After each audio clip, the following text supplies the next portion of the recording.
No, I'm not going to mention COVID. I'm not going to say, oh, I'm going to play hardball with China. I'm going to play hardball with you, President Xi. No. For a long time, China was seen as this untouchable force on the global stage. Powerful, growing fast, and too important to challenge. Most countries didn't want to stir the pot because of how connected China was to the world economy. But that era seems to be slipping away. And oddly enough, a big reason behind this shift? Donald Trump. When Trump stepped into office, he didn't exactly play by the usual diplomatic rulebook. One of his boldest moves was going head-on against China economically, and it actually started working. It shook things up. Suddenly, countries that had once hesitated to distance themselves from China started leaning toward the U.S. instead. It's like they were waiting for someone to go first, and once Trump did, they followed. And this shift has left China out in the cold. Without international support propping it up the way it used to be, China might be heading into some pretty tough economic times. The core of the issue? China's economy relies heavily on exports, especially to the United States and the West in general. That's why a big part of Trump's strategy was slapping heavy tariffs on Chinese goods. It was a way of saying, we're not going to let this slide anymore. Now, whether you like Trump or not, you have to admit, the tactic made waves. China wasn't just annoyed, they were panicking. And Xi Jinping, the guy at the top, started scrambling. He hit the road, trying to rally support across Asia. Not because he wanted to go sightseeing, but because the ground was shifting under his feet, and fast. If you look at the trade numbers, it becomes clear just how dependent China is on one specific market, the U.S. Xi's travels weren't random. He was basically on a diplomatic roadshow, hoping to convince other nations to stick with China despite the growing pressure from the U.S. But the problem?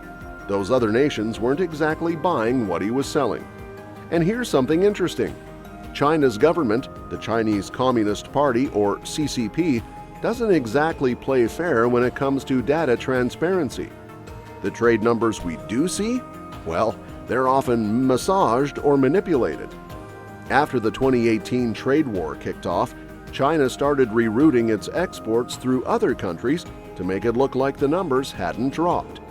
So while it seemed like only 30% of Chinese exports were headed directly to the U.S., the real number, once you include indirect routes, was way higher.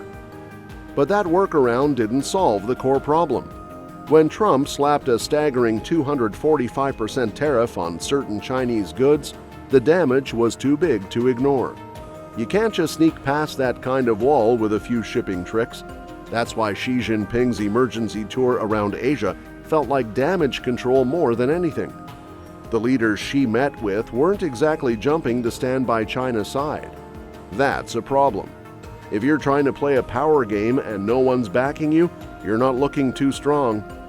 Xi has talked tough, saying he won't be bullied, claiming he won't negotiate unless the U.S. comes crawling back. But let's be honest, that's not a winning position.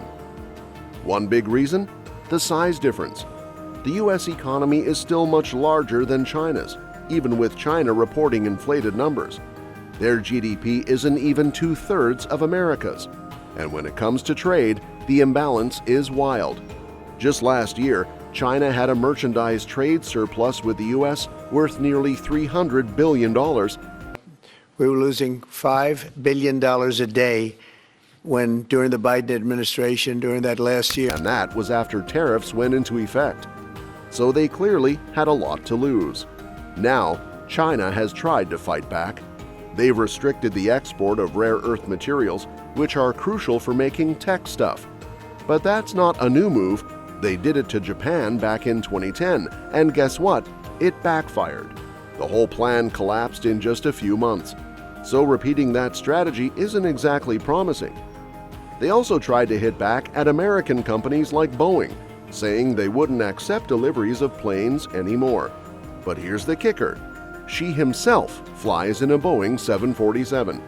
That's right.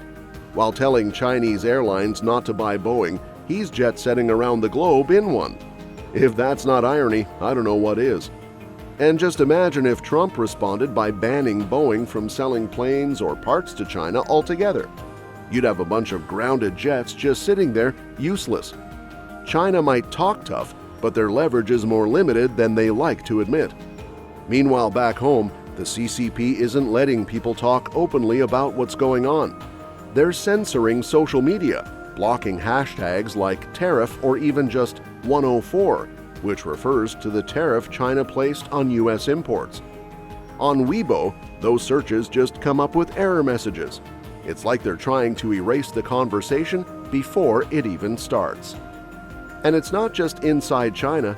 They're operating bot farms abroad too, flooding videos critical of the CCP with downvotes in order to bury them in the algorithm. That's why creators often ask people to like and subscribe. It genuinely helps fight back against the suppression. All of this, the censorship, the scrambling diplomacy, the trade panic, it paints a pretty clear picture. China is feeling the heat, and not just politically, the pressure is hitting home, economically and socially. And then there's the whole Boeing irony again, worth repeating because it's just so ridiculous.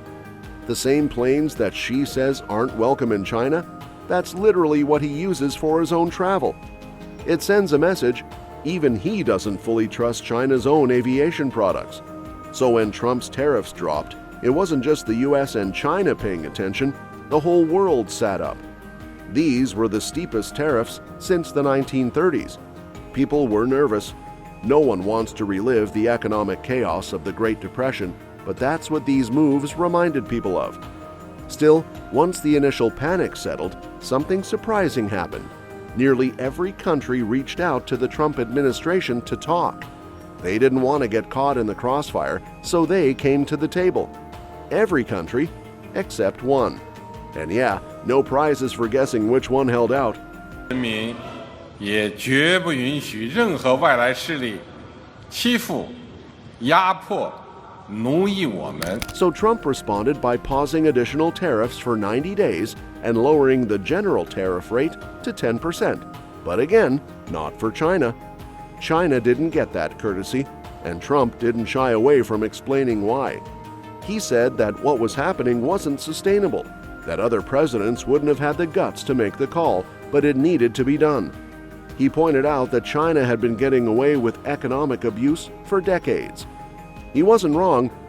China's trade practices had long given it unfair advantages, often at the expense of American jobs, companies, and even intellectual property. In fact, a bipartisan committee in Congress looked into this and found that the U.S. loses about $600 billion a year because of China's IP theft alone. That's no small change. According to the same report, China's massive trade surpluses didn't just happen by accident. They were built on years of manipulating the system, rigging markets, stealing technology, and hollowing out American factories. Over 2.5 million American jobs have been lost because of this. That's not competition, that's economic warfare. So with all of this happening, the world is starting to shift. What used to be China's unchallenged rise to dominance now looks more like a stumbling power trying to maintain control. The CCP's grip is being tested, both by the world and by its own internal fragility. And while China may not collapse tomorrow, it's clear the game has changed and they're no longer holding all the cards. That said, last year alone, the World Trade Organization, or WTO, got hit with around 400 trade complaints from different countries. And not just random individuals or small companies, we're talking full-blown governments. But here's the kicker. Nearly half of those complaints, 198 to be exact, were all about one country, China. That's a lot. And it's not just coming from the usual suspects in the West either. Out of those 198 complaints, 117 were from countries in the global South. These are the same countries people often assume are friendly with China because they borrow money from them or take infrastructure deals. But clearly that friendship doesn't stop them from feeling cheated. These countries are also calling China out for what they say are unfair trade practices. So even those benefiting from Chinese loans are turning around and saying, hey, this isn't right. Now this is where things get pretty interesting. The The Chinese Communist Party had this idea that when the US started throwing tariffs at them, the rest of the world would rally behind China and push back against America. But that's not at all what happened. Instead, country after country lined up to strike their own deals with the US, and China was left standing alone. And now, Xi Jinping knows it. China can't win this trade war all by itself. We can see how desperate things are getting based on how the CCP has been acting ever since this whole trade war thing started. When the US first rolled out tariffs, Chinese state media dropped a surprising bit of news. Supposedly, China, Japan, and South Korea were going to team up and respond to the US together. That made a lot of people pause for a second, because let's face it, Japan and South Korea are two of America's closest allies in Asia. The US even has military bases in both countries to help protect them from China's growing influence. So the idea that they'd suddenly link arms with China to fight back against American tariffs, that was a wild claim. But then the truth came out. It turned out the whole story was cooked up by Chinese state media, which, by the way, doesn't really report news the way independent outlets do. They basically broadcast whatever the CCP wants people to hear. Not long after that report came out, both Tokyo and Seoul jumped in to set the record straight.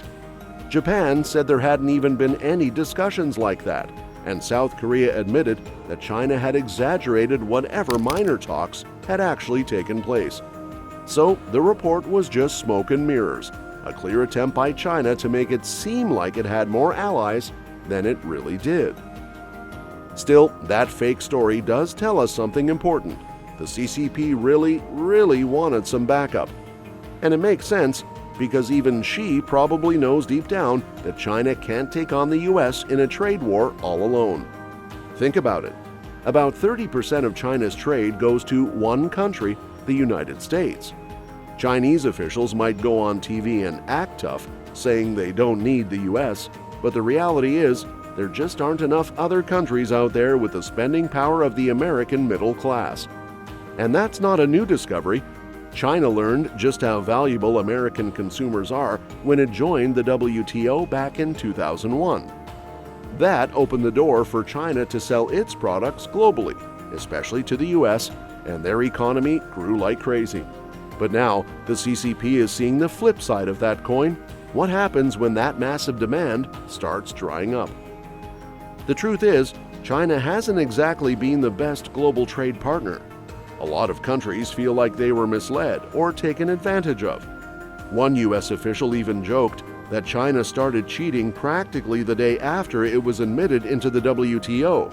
And if that's true, then it's no wonder people want to see them held accountable. 在防护、隔离、检测、救治、追踪等重要领域采取有力举措。 According to him, it's time to metaphorically slap them into Pluto to get them to start playing by the rules. His point? China doesn't really have a choice. Their economy is heavily reliant on exports, and since the US buys way more from them than they sell back, they're eventually going to need to come to the negotiating table. But instead of working things out, the CCP keeps trying to spin the situation, often with some seriously questionable claims. One clip that made the rounds featured a Chinese manufacturer talking about luxury goods like Hermes bags. Now, he was careful with his words. He never outright said that luxury brands like Hermes were secretly manufacturing their bags in China. What he did say was that China could produce the same quality products for way less money. At first glance, it sounds like he's just stating facts. But when you look closer, it starts to feel like propaganda. The guy breaks down the cost of making an Hermes Birkin bag piece by piece. The leather, the thread, the stainless steel hardware, even the edge oil and lining. Add it all up, and he says the cost to produce one bag is around $1,400. Meanwhile, Hermes charges over $38,000 for the same bag in their boutique. His conclusion? You're just paying for the logo. And if you don't care about the brand name, you can get the same quality from factories like his in China. But here's the thing. Just because you use the same ingredients doesn't mean you get the same result. That's like saying if I use the same tomato sauce as a Michelin-starred chef, I can make the same pasta. Sure, we both have tomatoes, but the craftsmanship, technique, and experience make all the difference. And it turns out a bunch of actual manufacturers were quick to call this guy out. They pointed out that what he was promoting were basically knockoffs. Some even said that the bags he showed looked like fake Louis Vuitton and Dior pieces. Real luxury brands, they argued, take production seriously. Many of them still manufacture in Europe, especially Italy and France, and they're even buying up their suppliers to keep everything tightly controlled. It's not about cutting corners, it's about maintaining quality and brand integrity. Plus, when big brands do make products in China, they don't hide it. The label will clearly say "Made in China," and the quality still holds up because they keep a close eye on production. Sometimes luxury labels even use Chinese subcontractors in Europe for specific parts. But again, the legitimate ones make sure the final product meets their standards. Some shady stuff happens too, of course, like illegal subcontracting, but overall, the reputable brands know what they're doing. So when a random manufacturer pops up online trying to claim that his factory produces the same product as Hermes, it's not just misleading, it's part of a bigger attempt to undercut trust in global brands while trying to make China look like a high-end production powerhouse. But it's not that simple. What it really shows is the kind of messaging the CCP supports.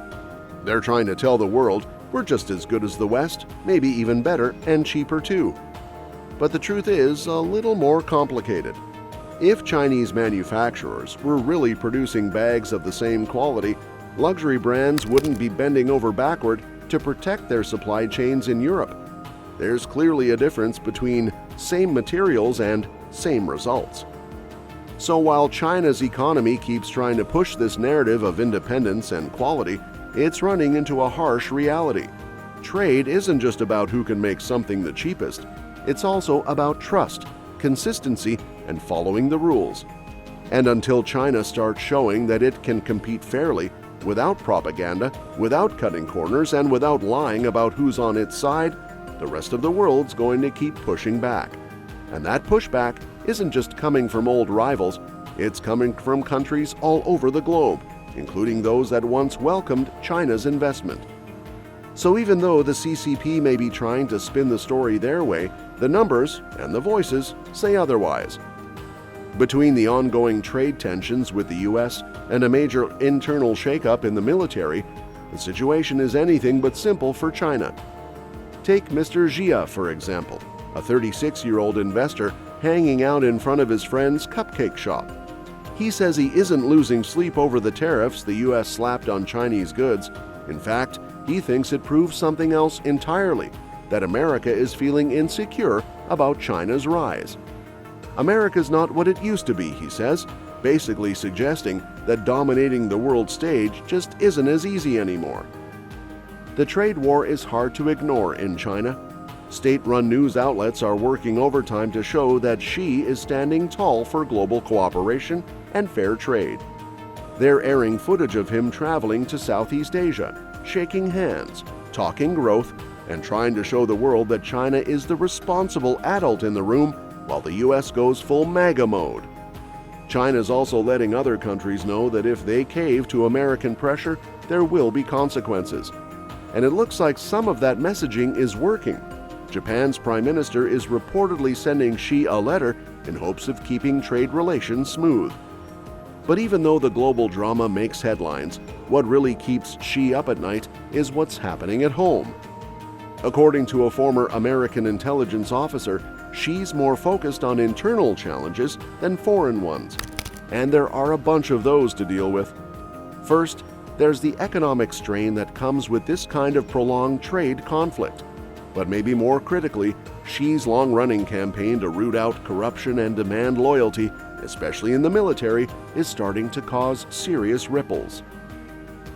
The government's been trying to play it cool by pointing to some optimistic numbers.